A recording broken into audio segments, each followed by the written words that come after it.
Hello అండి. Welcome to my channel. నేను మీ శ్రీలత. మీరు నా ఛానల్‌లో ఫస్ట్ టైం చూస్తుంటే సబ్స్క్రైబ్ చేసుకోండి. నా వీడియోస్ నచ్చితే లైక్ చేయండి, షేర్ కూడా చేయండి. ఈరోజైతే నేను చాలా సింపుల్‌గా కడాయి బిర్యానీ ఎలా చేయాలో చూపిస్తున్నానండి. నేను ఈ బిర్యానీ కోసం 750 గ్రామ్స్ చికెన్ తీసుకున్నాను.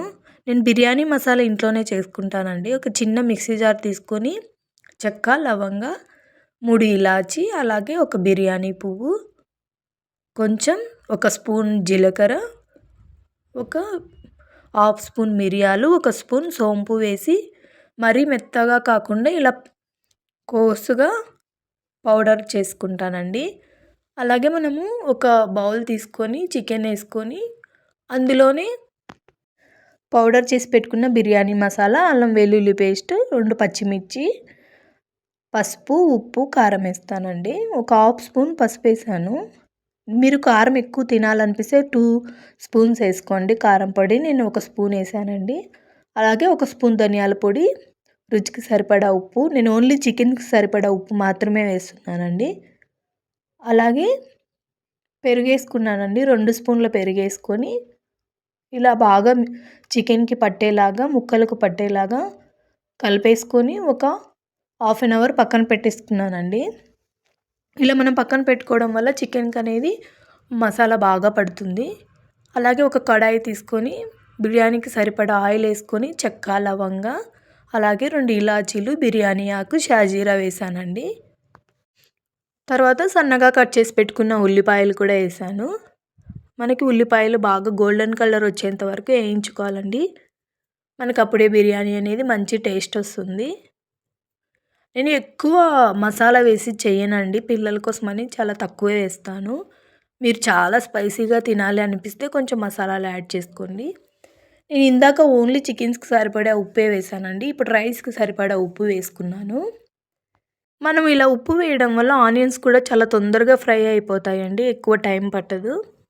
ఇలా బాగా మంచిగా గోల్డెన్ కలర్ వచ్చేంత వరకు ఆనియన్స్ అన్నీ ఫ్రై చేసుకోవాలి. పుదీనా యాడ్ చేసుకోవాలండి. ఆనియన్స్ ఫ్రై అయిన తర్వాత పుదీనా వేసామంటే మనకు బిర్యానీ అనేది మంచి ఫ్లేవర్ వస్తుందండి. పుదీనా ఫ్రై అయ్యాక ఇలా కలిపి పెట్టుకున్న చికెన్ అంతా యాడ్ చేసుకోవాలి. ఇందులో చికెన్ యాడ్ చేసుకొని ఒకసారి అలా పైకి కిందికి కలుపుకొని మూత పెట్టేసుకొని ఒక 5 మినిట్స్ లో ఫ్లేమ్లో పెట్టుకొని ఫ్రై చేసుకోవాలండి.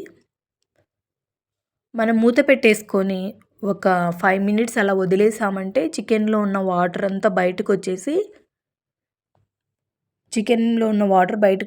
ఎగిరిపోతాయండి. వాటర్ అంతా బాగా ఉడుకుతుంది కూడా చికెన్ కూడా. చూడండి వాటర్ కొంచెం కొంచెంగా బయటకు వస్తుంది. మనం ఈ వాటర్ అంతా పోయేంత వరకు చికెన్ని ఫ్రై చేసుకోవాలి. చికెన్ అనేది దగ్గర ఒక 70% ఉడికిపోతుందండి వాటర్ పోయేలోపు. అలాగే నేను సన్నగా కట్ చేసి పెట్టుకున్న కొత్తిమీర కూడా యాడ్ చేసుకున్నాను. మీకు కావాలనుకుంటే టమాటో కూడా యాడ్ చేసుకోవచ్చండి. నేను టమాటో వేయలేదు. మళ్ళీ మూత పెట్టేసుకొని ఒక 2 మినిట్స్ ఫ్రై చేసుకోవాలి, ఉడకనివ్వాలండి. చూడండి వాటర్ అంతా వస్తుంది. వాటర్ అంతా బాగా పోయి చికెన్ అనేది బాగా డ్రైగా అయ్యేంత వరకు వేయించుకుందాము. మనకి ఇలా వేయించుకోవడం వల్ల మంచిగా స్మెల్ వస్తూ ఉంటుంది. అలాగే టేస్ట్ కూడా బాగుంటుందండి. కొంచెము లో ఫ్లేమ్లోనే చేసుకుంటే టేస్ట్ బాగా వస్తుంది బిర్యానీ. నేను నార్మల్ రైస్ తీసుకున్నానండి. నేను ఒక గ్లాస్ రైస్కి 2 గ్లాసెస్ వాటర్ తీసుకుంటాను. మీరు బాస్మతి రైస్ యూజ్ చేసే పాటైతే ఒక గ్లాస్ బాస్మతి రైస్కి 1.5 గ్లాస్ వాటర్ వేసుకోండి. నార్మల్ రైస్ అయితే ఒక గ్లాస్కి 2 గ్లాస్ వాటర్ వేసుకోండి. వాటర్ అన్నీ యాడ్ చేసుకున్నాక ఒక్కసారి అలా పైకి కిందికి తిప్పేసుకొని మూత పెట్టేసుకోండి. ఒక హాఫ్ దెబ్బ లెమన్ పిండుకోండి పైన. మూత పెట్టేసుకొని ఒక 5 మినిట్స్ హై ఫ్లేమ్లో ఉడకనివ్వాలి. చూడండి ఇలా బాగా ఉడుకుతుంది అన్నప్పుడు మధ్యలో ఒక్కసారి అలా కలపెట్టండి.